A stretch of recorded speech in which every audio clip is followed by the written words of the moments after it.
everyone, and welcome to this afternoon chat with John Thompson, KW Director, KW Commercial Director.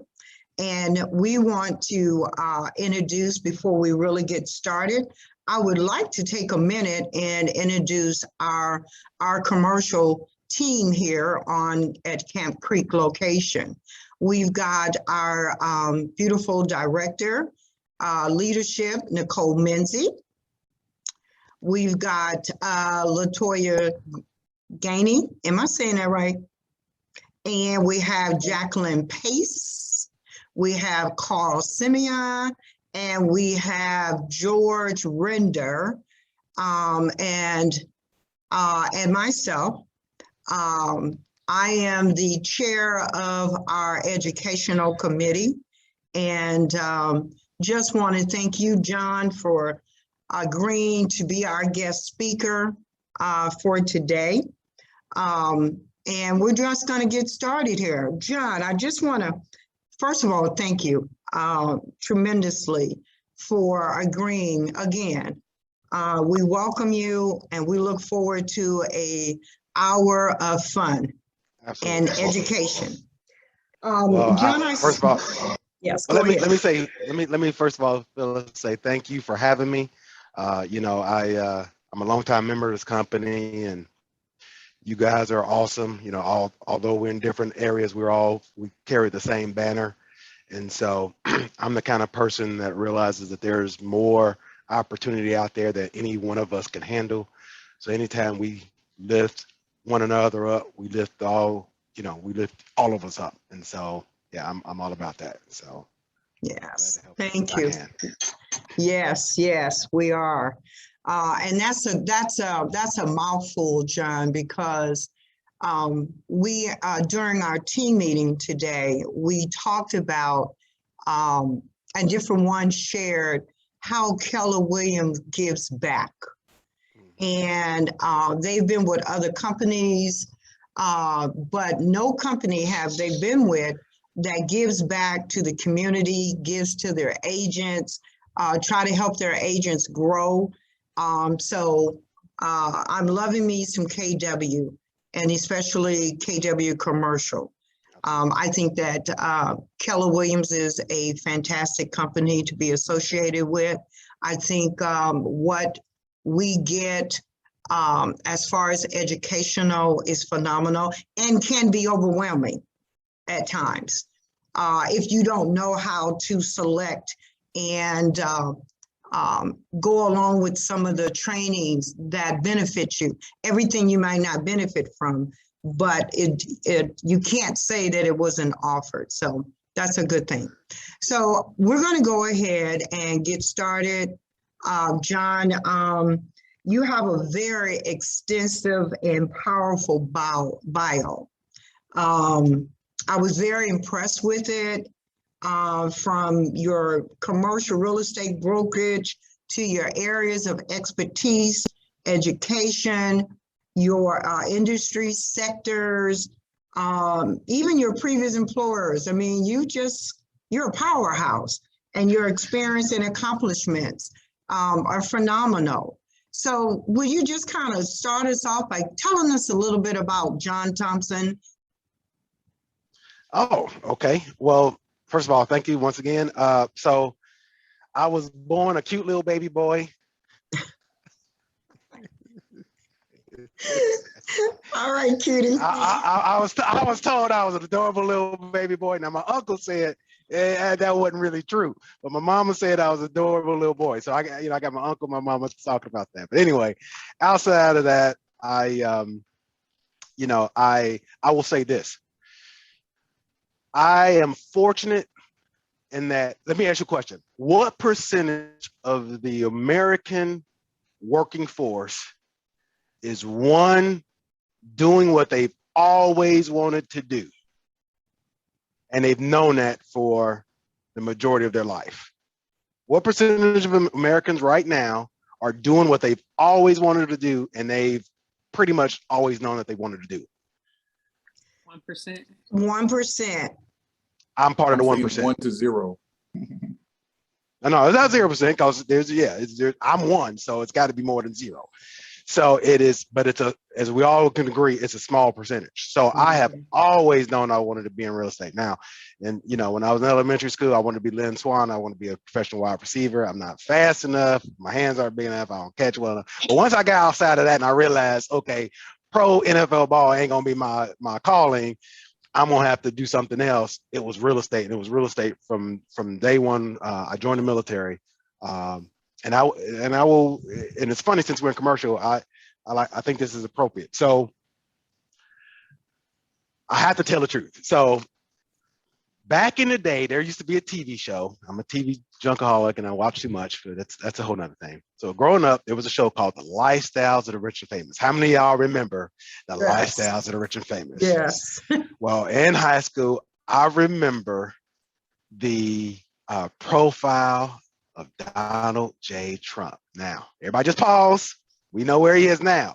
You have to go back many years ago. I'm talking many years ago, right? 2 or 3 decades ago. Actually, yeah, three decades ago.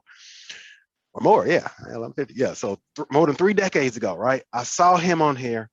And since my dad was in corporate America, he had already been through the, first one in our family to go to college, get the corporate gig. We had a nice life and everything, but I saw the other side of that, right? Years ago as a young boy, when I used to get up in the morning, my dad, I didn't need an alarm clock getting up. My alarm clock was the garage door opening because my dad was leaving. So when he was leaving, it was time for me to get up, right? And we moved around a lot. And that in the beginning, that was fine. But when I came to high school, once I got to high school, we were in Louisville, Kentucky. I wanted to stay there. Well, he was in corporate America. They said, you got to go to North Carolina. Trust me, I didn't want to go to North Carolina. So from that point of knowing what the corporate life can look like, that was never appealing to me. And so when I saw real estate, it was one of those things. So remember the time. So I graduated high school in 88. So during this time, we knew technology was going to have all the jobs going forward, right? They told us that my whole life, all right? You're all not going to work with one company. You're going to work with different companies, and technology is where all the jobs are going to be. So at that time, I didn't know leadership. I didn't know the difference between hardware, software. It was and I wasn't a techie. So I was like, well, if I'm not a techie, how am I going to run a technology firm, right? So that's when I saw Donald Trump and Lifestyles of Rich and Famous, I could literally see my whole life. And Phyllis, you talked about everything that I've done. From high school, I could see I can become a real estate agent. I can become a real estate broker. I can become a real estate investor. I can do this, blah, blah, blah, blah. And then ultimately I can become a developer. And yada, yada. I literally saw my whole life in the real estate industry. And so from that moment on, it was for me, and it was tangible. It was something I could understand. I could see it. I literally could see.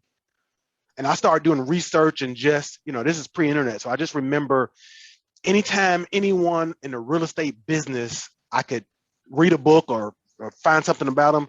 It was amazing. And so, and I think this is,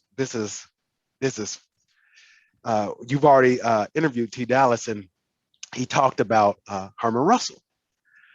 Well, what was Herman Russell known for? Say it, Kadar. What's that? And what business? What big business? Oh, construction. Construction. Yeah. Well, here we go. Frat, brother. Here we go. Construction. I didn't want to be in construction. I wanted to be a developer. Now, at this time, I couldn't even tell you the difference between the developer. Like this is pre-internet. This is me trying to figure out, and me looking around. I want to do this, but there was nobody in my family. There was nobody in my sphere that could point me in any kind of direction to, if you want to be a real estate developer, this is what you would need to do, right? But I did see the entry level as a real estate agent, and that's where I started. And so that's why I'm on the path that I'm on today, because I could see it at 18 years old. And when I got my license, it's so funny. So I'm in my parents. So at this time, my dad's out of corporate America. He was downsized. He worked for a the company that owns Macy's and all that, the Federated Department Stores. Anyway, so he worked for Gimbals. They got bought out. Long story short, he took a severance package, started up a new company here in Marietta. It was called Rent-A-Land. We rented tables, chairs, and all for weddings and parties and dance floors and all that kind of stuff. So once I came out the military, I worked with my dad for this year, and we moved locations. So we hired a commercial real estate broker. I was like, hey, I want to do what you're doing.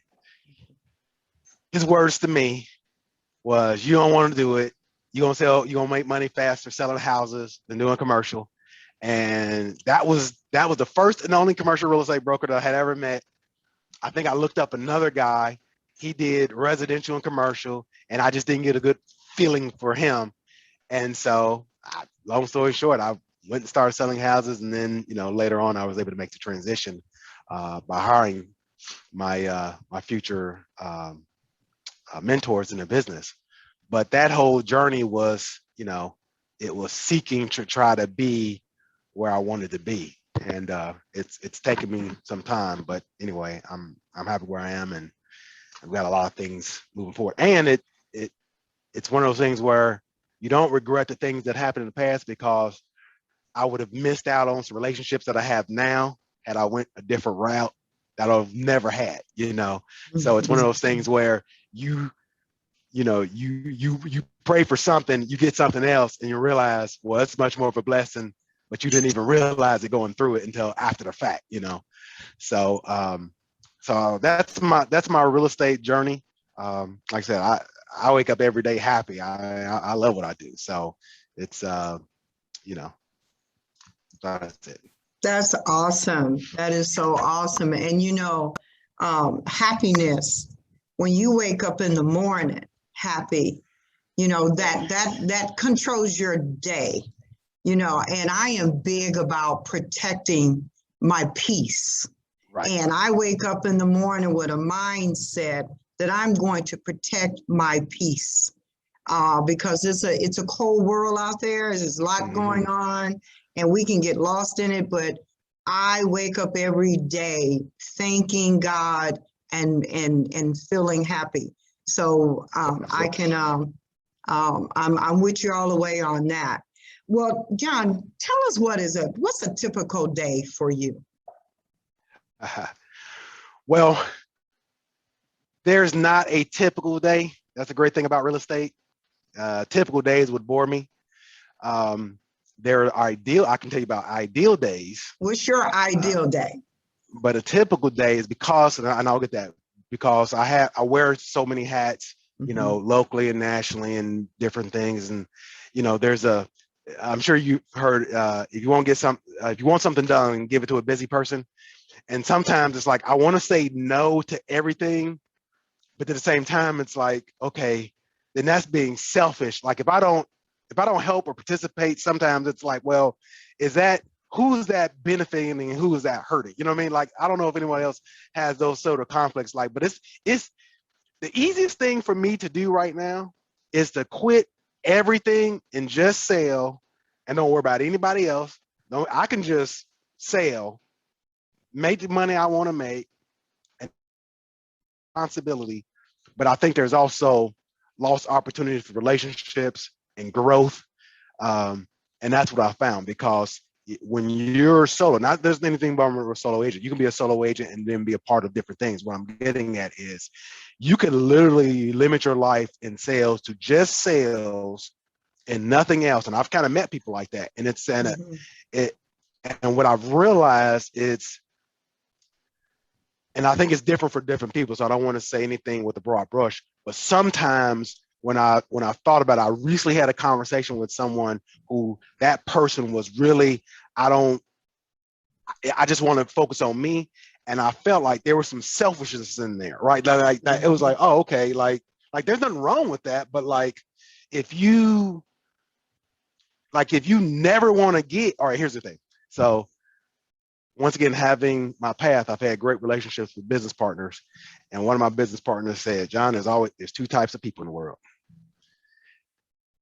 There's people who sort by self, and there's people who sort by others. Either you sort by yourself or you sort by others. And And sometimes I hate sorting by others. You know what I mean? Sometimes I just want to be selfish, but I'm not hardwired that way. I can't help but think about us. I want to help us. It's easy to just help me. I want to help us. And that becomes challenging. So that's why I spend time, anytime I can in any way I think it can be a real impact. I'll spend the time to do it because it's for the greater good, right? Some people I like people who are team sport oriented. There's some people who like solo sports because they want all the glory. They don't want to work with others. The benefit of being a broker is the beautiful relationships you have with agents. The bad part about being a broker is the relationships you have with agents. Right? They are the best and they are the worst. It is, so whenever you want to be in a business with people, and that's what I want to be in a business with people. Like, for example, so I have a mentor. I looked him up, found this guy, Caucasian man, who is, a very successful developer in Atlanta.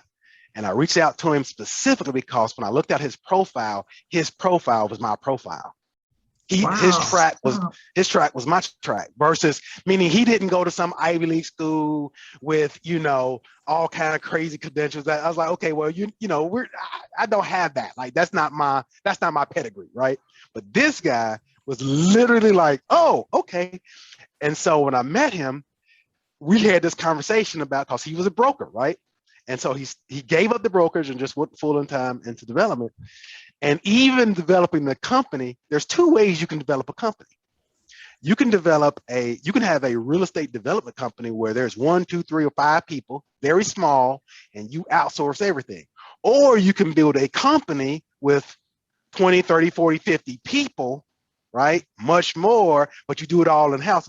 So he's built that with the trials and tribulations of having a 50-person company versus just 4 people. So it's, once again, it's one of those things where, do you want to just do it for yourself in a small group, or do you want to, so for me, my mindset is I don't look for other people to employ us. So for me, when I build my development company, I'm not going to have a 4-person development firm. I'm going to have a large development firm because I hold myself responsibility to find and develop other people and create opportunities for other people. Because in this world, most people still to this day go through schooling and training, and they look to other people to supply them a job. Right? It's true. 90% of the people in the world want to be employees. You can go, I'll never forget, Mo Anderson said this when she went to Harvard. She speaks at Harvard and Stanford and a couple of other top schools. And she said, it blew me away. Here you are, you're the best of the best. You're graduating from Harvard Business School, yada, yada, yada. And the vast majority of you is to go and get some big corporate job. Think about that. The very best, and privileged in the nation, their goal. Matter of fact, we know about the dropouts, right? Think about you. Every one of you can think of one Harvard Business School dropout that started some big business, and you know what I'm saying? Then how many people just went and they went through that path? So those some of the things that I thought about over time, and just it's that it brings me joy because you can have an impact on people, and that that makes you feel good. Yes, it does make you feel good. And you just mentioned graduating and taking these corporate jobs to work for someone else. And as you were saying that, I was like, I have been self-employed since 1984. That's a long time. I've not been on anybody's, I have not gotten, a W-2? Right. Since. And that's nothing wrong with that. Don't get me wrong, because remember, I'm not knocking it. I'm not knocking it. I'm just saying. I'm not knocking it. But my team leader, Toya, who's on this call at our 11 o'clock team meeting, she encouraged the agents to, you're working a 40-hour job, And she encouraged them to work their business like a 40-hour job. And so Right. I'm just tying that all together, Right. that Absolutely. when you're self-employed, you have to run your business like a business. You have to be put as much into it as you can, because nobody's writing you a paycheck. Nobody's Right. going to hand you a paycheck. So, Right. but that's great. Let me ask you this. Now, I heard you say that you did residential, okay? Yes. And now you're in the commercial arena. What Absolutely. was the big why to pull you from the residential into the commercial? Well, I always wanted to do it. So it was just a Okay. matter of timing and having a place to hang my hat to do it. Right. Okay. Remember, day one, when I was getting my license, I was looking. There was no one was I didn't come, I was coming out the military. So no one was seeking me. Right. I wasn't coming out of, some Ivy League business school or even the HBCU business school where people might have been seeking me out. So no one was seeking me. I had to go and search and find my place wherever I was going to land. I got you. And so the people I came across, that's what came across, Okay. And so, and what happened was when KW decided, and it's during a great recession, and I was running a market center, I was a team leader of market center. I had the opportunity, we started the KW commercial division. Well, I was in Dunwoody. I was in a place where I knew, wait a minute, I'm in a Class A office tower right here, right? Like we should be the epicenter of commercial real estate in Atlanta, or at least be a part of it. And so I had the opportunity, and I recruited a guy who ran the Remax commercial of Georgia, and he was old and was tired of being a broker. So I brought in his whole firm, won an award for that. But that was the best thing, going through the worst times in history in real estate, because at that time I could see who was succeeding, who wasn't, which products were moving, which were not, which was stale. So God just orchestrated that I was able to, whoa, okay, in this one period of time, I could see everything. And it was like, okay, here's the pros and cons of this, and this. And I learned all that through the Great Recession. And so, yeah. Well, and I'm gonna talk about that further. Okay. Can you share, and there's a lot of us on this Zoom that are so interested in getting commercial listings. Can you share with the audience your success in getting the commercial listings? Is it cold calling? Is it referrals? And I know your good look has a lot to do with it. No. Okay. Thank but you. Can you just kind of share with us how do John Thompson go about securing your listings? All right. So there are, first of all, in commercial real estate, as you all know, there are different types of commercial listings. And I'm not even talking about product type. Let's build all the product types into one, just commercial listings for sale. Well, you got commercial listings for sale, you got commercial listings for lease. Do you want to sell product or do you want to lease product? Right? Two separate things. Do I want to lease it or do I want to sell it? For sake of use, let's say everybody wants to sell. Okay, great. We want to sell. Well, once again, are we talking about small mom and pop owners of 5 units or 2 units of multifamily, which is a commercial sale, but that's far different than calling on a 150 or 200 unit property owner. And that's different than calling on an institutional owner of hundreds, if not thousands of units. So even you're in the same product type, there's going to be different, here we go. There's going to be different conversations and different marketing strategies, and here we go, and marketing messages that are going to work differently than some local person versus some small real estate investment house versus some large institutional grade company. Okay. They're completely different. So even though you're selling the same product, the people you're dealing with is vastly different. So to cover that, that's something that brokers need to really look at and fine tune. And once again, I know everyone on this call knows about specialization, but I don't think people have connected the dots of what it means to specialize, not only in a product type or area, but a size, because you want to deal with the same kind of people. For example, just using the same multifamily example, and I'm not a multifamily guy, but I do know for a fact that if you call someone who owns 10 units and they're a local person, we can all understand that calling someone who owns 500 units in the Southeast is different from somebody that owns 5,000 across the nation. Those are three distinct conversations. So the marketing messages that you're going to do is different. When you pick up the phone and call them, the conversations you're going to have is different. It's the same thing. I can flip it to leasing. So for tenant reps, whether you're going to do, Nicole, what do you do? Personal services, right? That's one conversation and consultation you're going to have. Consultation with a medical firm is going to be different. Consultation to a company that's relocating and their square footage is a lot larger, or they're doing industrial. Those are different conversations. So I think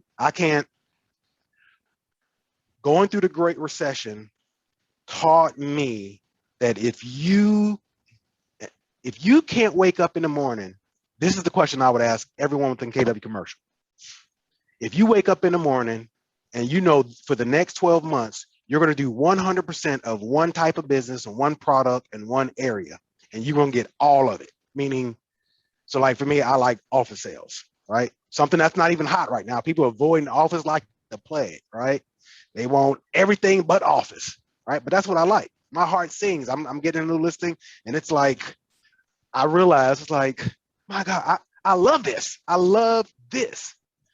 And so if you could do one thing and you were only allowed to do one thing, what is that one thing your heart would sing? You wouldn't miss anything else in the world.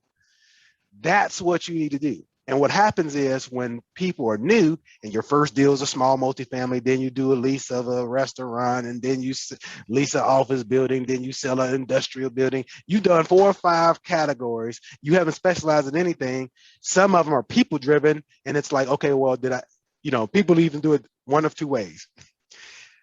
Depending on the person, the deal was exciting or not, or pleasant or not, dealing with that person, or the money. So I sold a big building, like, wow, industrial is great. So I'm going to do industrial. It's like, well, but okay, great.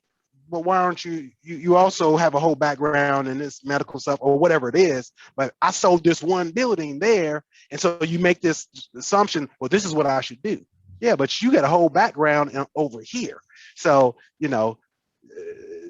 I can see where that can confuse people. Oh, I had a success one time with this. And it's like, no, it goes a little deeper than that. And because you will have success once you focus on what your sweet spot is and where you really want to dominate. Because here's the lesson learned. Who was all in a Great Recession? Let me show of hands. Who was in the real estate business in a Great Recession? Here's what I learned and I saw specifically in the Great Recession, especially on the commercial side. The residential side, as we all know, it never stops. People buy and sell homes, whether the interest rates are 2% or 20%. Interest rate could go to 20% next week. People are still going to buy and sell homes because it's a necessity of life. And commercial real estate is a necessity of life for businesses that are operating. If you have a production company and you're producing widgets and you're in business, you need a place to build them widgets. You can't do it from all of them from your basement if you're going to be a global company, right? So businesses need a place, even offices. Even though the pandemic made people work from home, literally not all offices went vacant, right? Our office didn't go vacant. It went nearly vacant. I was here, right? There's you're not going to anybody going to see their doctor in their home. Nope. You go into your doctor's office. You got a sore tooth. You go into the dentist's office. So there's plenty of businesses that are essential, and they're going to be there. And so one of the great lessons learned is that the specialist always succeeded in the down markets. So let me give you an example. I can give you a real world example of what happened here in Atlanta, Georgia. So I've sold some land deals. I'll sell some land deals. My biggest deals are land deals. I'm not a land guy. I don't love land. I can't stand land. There's only one thing I like about land. Somebody tell me what the only thing I like about land is. Cash. Listen. Closing. Cash. That's the only thing good about land development sales. Closing. That's it. It's a 12, 24, 36. I've got a deal later this year that's gonna close. It's gonna be a big deal. I'm probably gonna be number one, and I'm gonna be happy. almost 4 years get on and make it. 4 years. 4 years. There's nothing I like about land development other than closing. So I don't seek it out. If somebody just if you literally hand it to me, yes, I'll take it. If I think I can get it done. Outside of that, like, nope, nobody, not for me. So in the Great Recession, the land sale guys, oh my, it was tough, because development slowed down, right? This is a Great Recession. All the money dried up. Yeah, our top commercial land sales guy still was the top. And like everyone, I vividly remember this conversation. Tim Abney was his name. He's KW, he was North Fulton. He's been consistently one of our top land guys. I said, Tim, how many calls are you having per day? Anybody want to take a stab at it? How many conversations the number one land broker had in the Great Recession to be the top broker?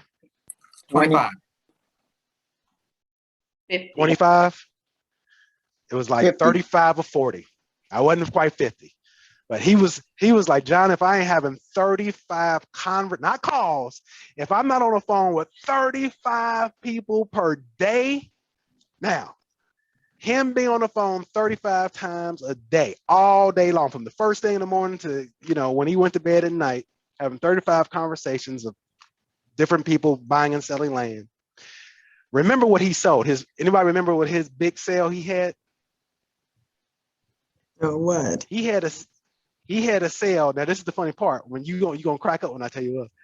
So during the Great Recession, let's see here. Carl, no, he's from New Orleans. So do we have any Falcons fans? Any Falcons fans? All right, Kadar. So what happened during the Great Recession? Where did the Falcons move? Say it. Turn on your. No, I'm a little young now. they went to Swanee, right? Did they go to Swanee? No, they left Swanee and they went to Flowery Branch. Oh, okay. So here we go. So everybody knew, Phyllis, you just nailed it. Everybody knew the Falcons just left Swanee. All that land, all that whole project was there. Everyone knew it was there. One guy called enough to find somebody who want to buy it.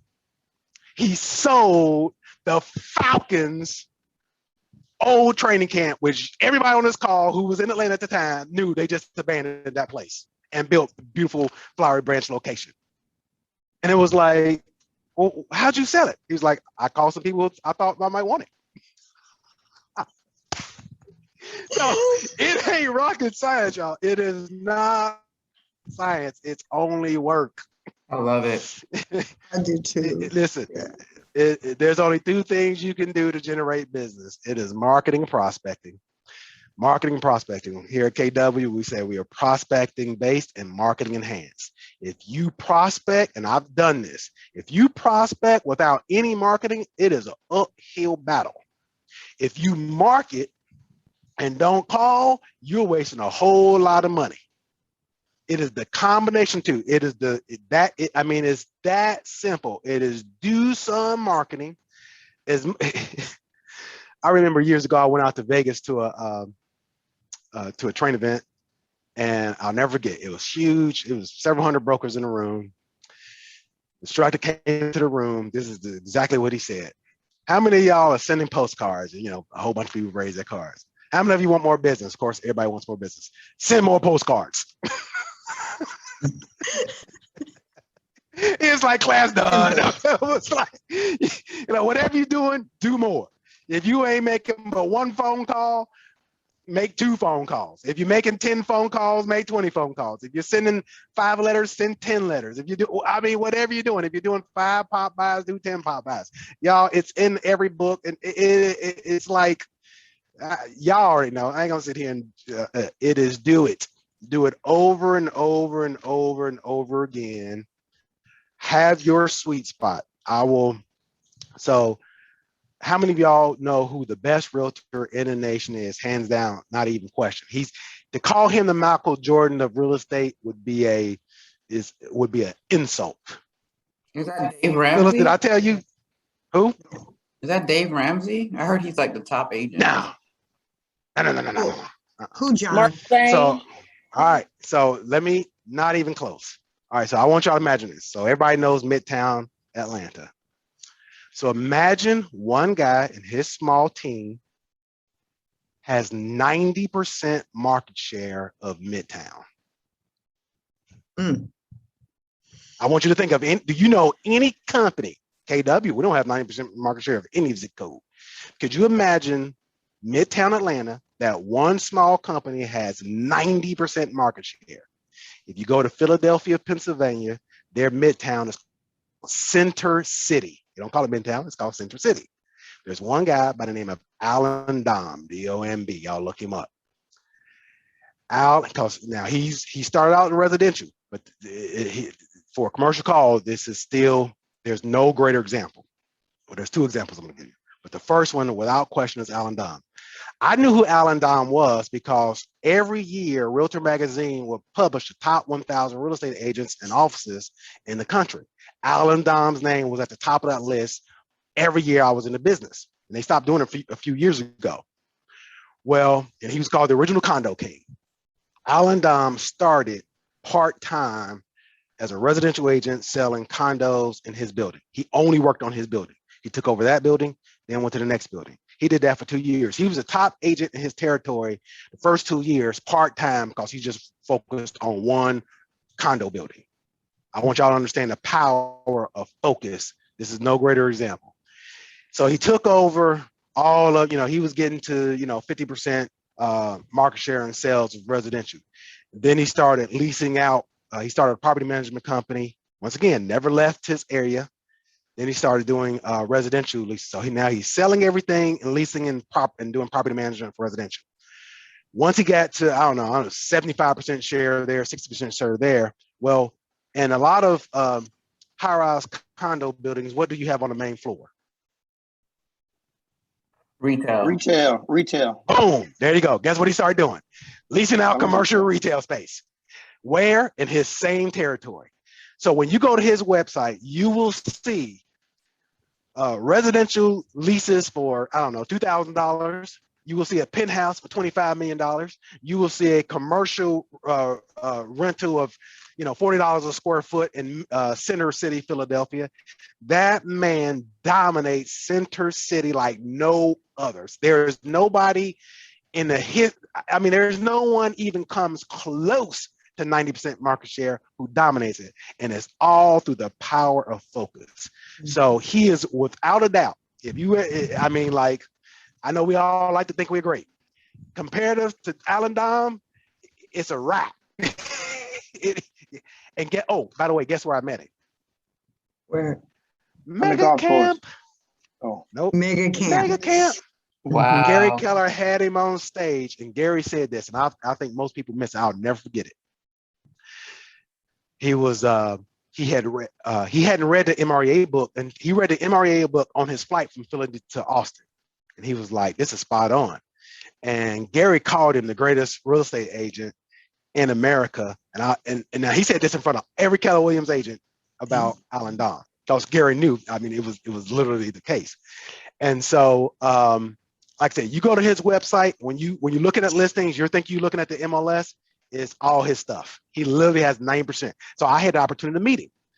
So when I met him at Mega Camp, followed him on Facebook, connect with him. When I was team leader, I called him up and I interviewed him. And I said, Alan, everyone wants to know. You've done it in Center City. If you came here to Atlanta, Georgia, what would you do? He said, I would do it all over again. Y'all want to know. You pick your product type, territory, and you start focus one building at a time, one street at a time. And you just take over that and move, send out those postcards, calls, drop-bys to. He literally said everything we already know to do. He just literally did it more consistently and more often than anyone else. And here's the thing. I said, Alan, is it true that you have never taken $1 million listing in suburban Philadelphia? He said, that's absolutely true. I get referred $1 million listings in suburban Philadelphia all the time. But when you're working on your product and when you're working on your specialty, chasing business outside your territory will cost me time and money. So every year, for many years, he turns down $1 million listings in suburban Philadelphia. Mhm. How many of you on this call would turn down a million? I just told you I wouldn't. You give me a land listing that's for $1 million. I'm listing that bad boy. But the best thing to do, so I'm not the role model on that. I'm pointing to you. It is Alan Don. He is literally turned down $1 million listings. If you think about it, he's got 90% market share. Think about people coming in from suburban Philadelphia who, maybe want to sell their McMansion, buy a condo or townhome in the city. So he's had huge opportunities, never taken one. He said, John, when you focused on your game, you don't need to chase dollars over it. So think about that. It's him not chasing dollars has caused him to be the very best. Mm-hmm.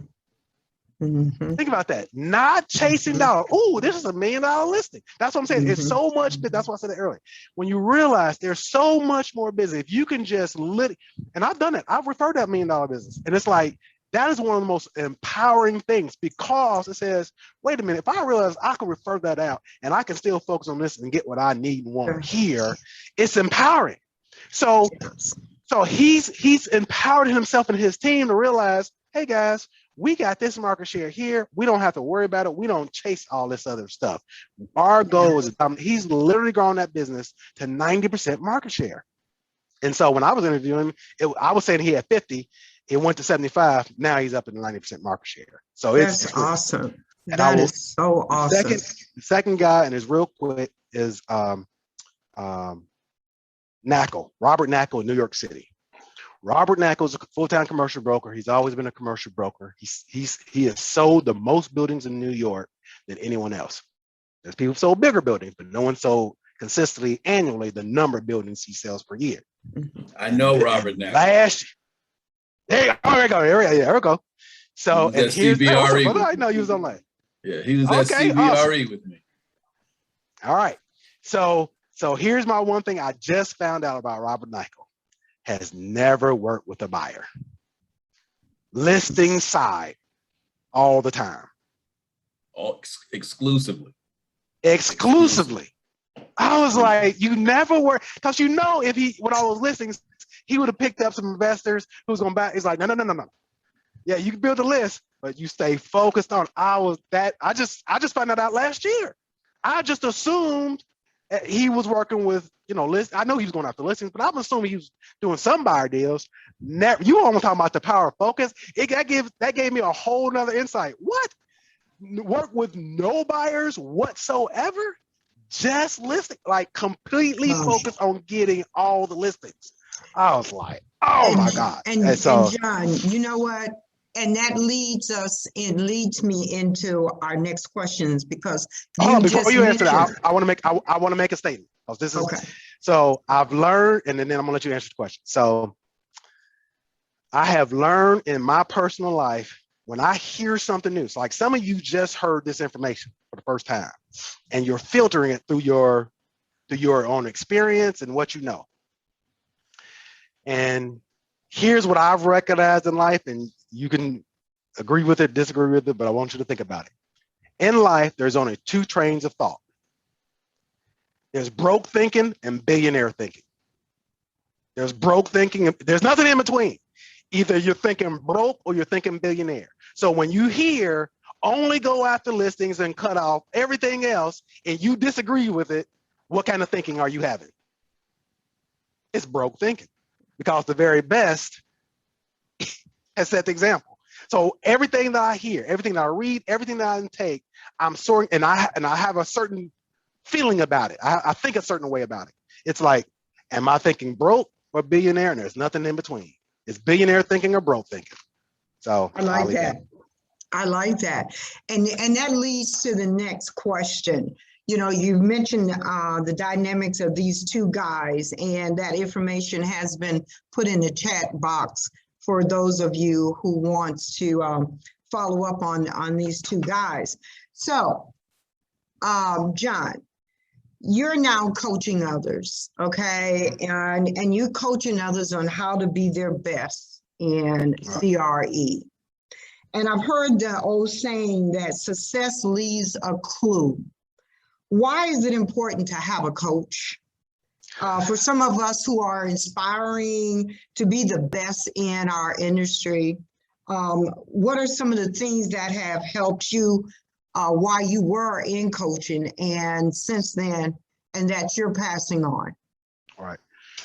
So I will use, so if you're a non-football fan, I apologize because I love using football analogies because I love football. So I'm going to use Carl's team of the New Orleans Saints. Several years ago, they run the Super Bowl.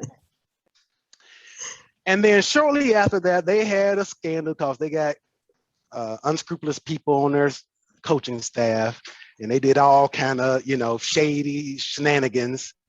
And the NFL slapped them hard really bad, took away their coach. And these essentially, it wasn't 100% of the same people, but nearly the same team who literally ran through the NFL and won the championship. The following year, without their coach, what, 1 game, 2 games? What was it, Carl? They went 7-9 for the last that year, 7-9 from 13-3. 13-3. Didn't they have a worse year than that? Didn't they have like a 2 or 3 game? Or was it? No, or was no, it? no. That's the Falcons.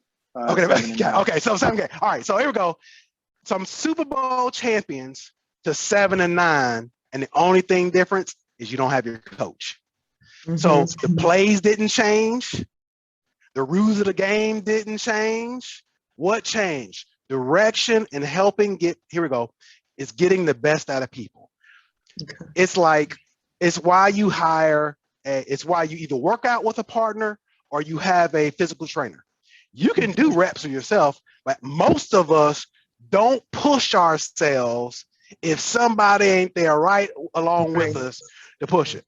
It just, that's how the vast majority of us are. So it's not like the coach brings something that you're just completely unaware of. No, the coach, once you know the business, right? Once you've been trained and you have a glimmer of it, you see it. There's always different levels. I just finished up the CCIM class, and it's like, oh, they showed me some things that I didn't know. Mm-hmm. But once you know, it's about doing. And we need, most of us, we're pack animals. That's why in sales, listen, I'm not ever going to join a firm that doesn't believe that salespeople don't want to be together. That's why iron sharpens iron. I can remember in my first office, the listing agent of the month was a guy named Buddy, and he had a 4-suite office. And when I tell you someone left and that desk came available, when I say I ran to my broker, I want that desk next to Buddy, because he was a top listing agent. He was like the top listing agent in the month for like a couple of months. So I'm like, I need to hear what he's doing, because I'm not hearing it. I'm not in this bull pool where I am. I'm not hearing, here we go, what the best is doing. So I need to be in the room with the best so I can hear that and understand. And sure enough, there is, I will give kudos to, you learn, well, I won't say, there was another guy. So that was one time I picked up things from Buddy, being in a room with him. I'll never forget the first time I heard so when you get a phone call on a listing, the first time I heard someone do that masterfully was Merle Johnson. Y'all know Maryland on the residential side. Yeah. Yeah. I'll never forget it. We were in Smyrna. It was a Saturday morning. I had listings. I didn't convert calls. Like when that phone call came in and I was in Merle's office and he picked up the phone and I heard him, I was like, oh my, it blew me away. He handled the call so masterfully. At the time, he got the people's name, address, email address. I mean, and it was like, oh, I've been doing it wrong. I was trying to, here we go. So now I know this, and hopefully some of you, if you're newer and you're getting listings, when someone calls, what's the probability they're gonna buy your listing? What's the probability they're gonna buy your listing? Unmute yourself, Gadar. I need somebody to answer. I was thinking 25, if you know your numbers, 25, 30%. Yeah, it's low. It's low. All right, so good. Let's go with 25%. That means 75% of your calls, they're not going to buy your listing. Mhm. So what should you do? Convert them. Right. Now, if you're not going to work with the buyers, convert them somebody else. Don't think Right. shortchange. Okay, well, John, you just told me not to work with buyers. Fine, fantastic. There's other people who want to work with the buyers. So convert them, send them to somebody else, get the referral fee, get the cash on that, and think smart.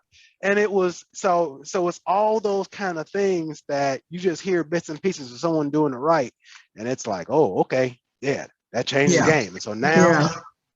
So now on my listing, on my listings, I have my team phone number.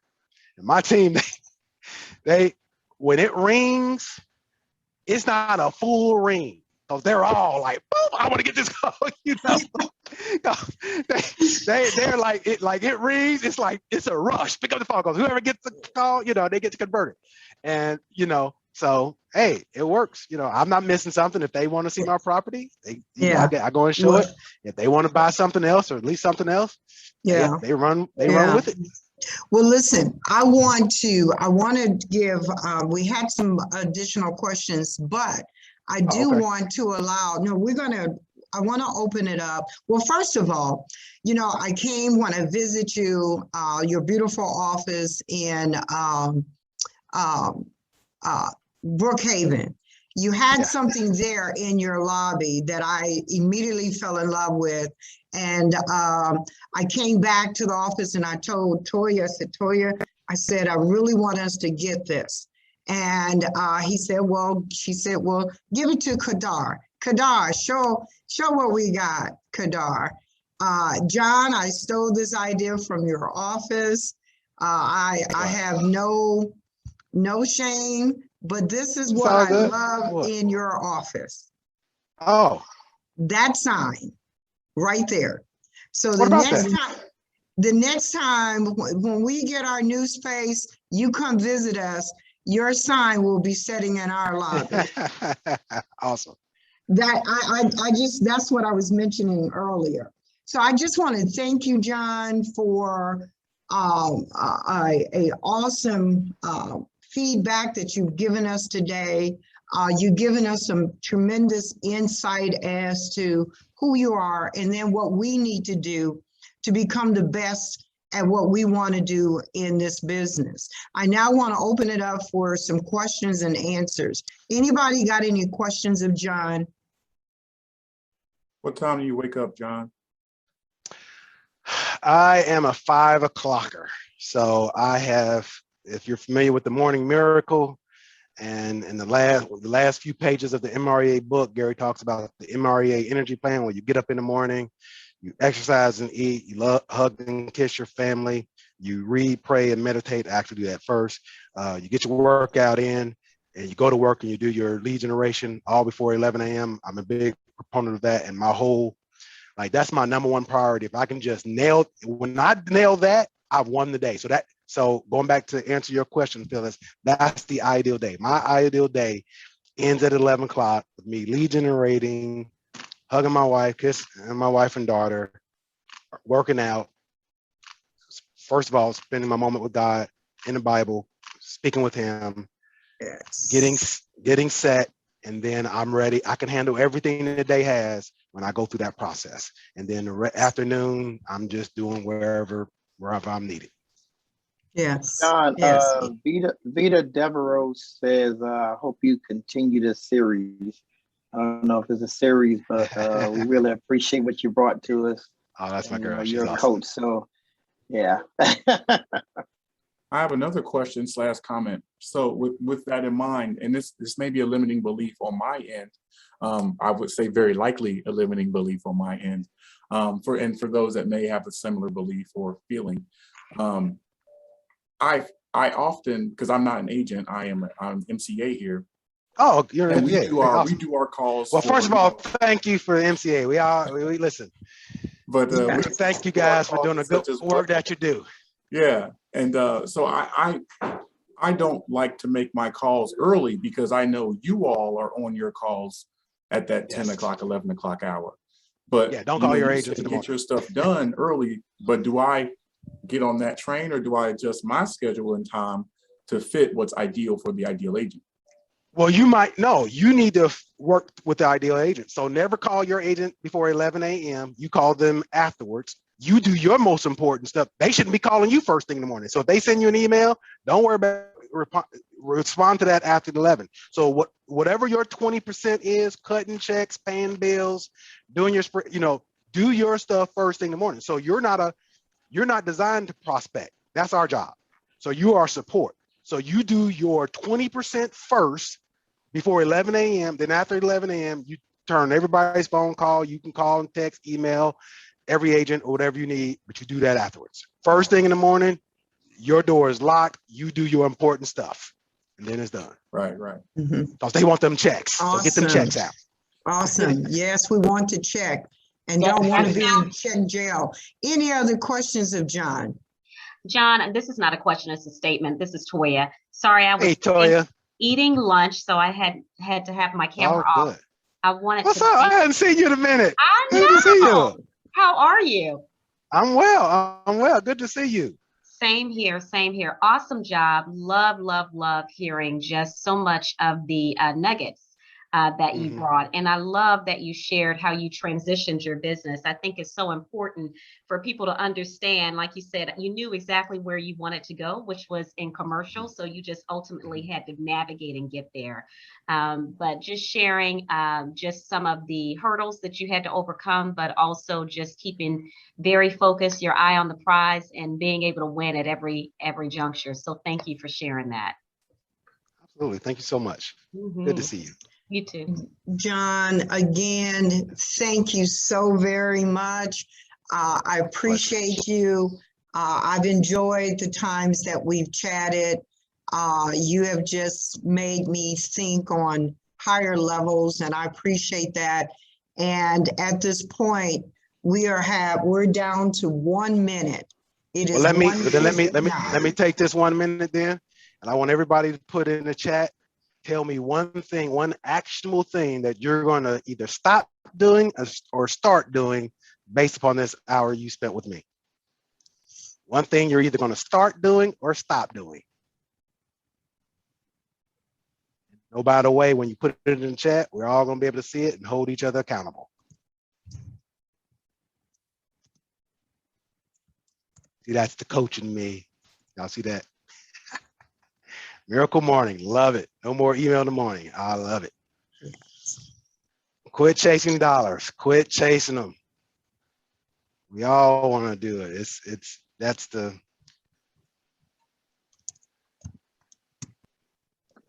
I'm gonna say focus. Wake up at 6 a.m. More marketing. Can't commit to that 5 a.m. move just yet, but I'll no, start. no more emails Baby in steps. the morning. No more emails in the morning. Start focusing, being intentional where I do my business. That's awesome. More marketing, more purposeful conversation. I've heard agents say before, and you've made mention to it this time. There's no problem that and you were doing a lot more, but there's no problem that 20 calls a day can't solve. There you go.